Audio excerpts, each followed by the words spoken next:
একটা অন্ধকার রাতে রিয়াদ নামের একটা ছেলে গ্রামে ফিরছিল। হঠাৎ রাস্তার পাশে পুরনো বাড়িটা থেকে শিশুর কান্নার শব্দ শুনে দাঁড়িয়ে গেল রিয়াদ।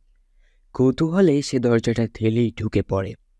ভেতরে ঢুকতেই দরজাটা নিজে থেকেই বন্ধ হয়ে গেল। চারদিকে নিস্তব্ধতা, শুধু দূরে সেই কান্নার শব্দ। রিয়াদ শব্দটা অনুসরণ করে একটা ঘরে পৌঁছে গেল। ঘরের মাঝখানে একটা আয়না, আর তাতে দেখা যাচ্ছে একটা ছোট্ট মেয়ে, সাদা জামা, রক্তমাখা মুখ। মেয়েটা হঠাৎ বলে উঠল, আমার সাথে খেলো, না হলে তুমিও আমার মতো হবে। আয়নার ভেতর থেকে রিয়াদের প্রতিচ্ছবি হেসে উঠল, কিন্তু বাস্তবে রিয়াদ হাসেনি।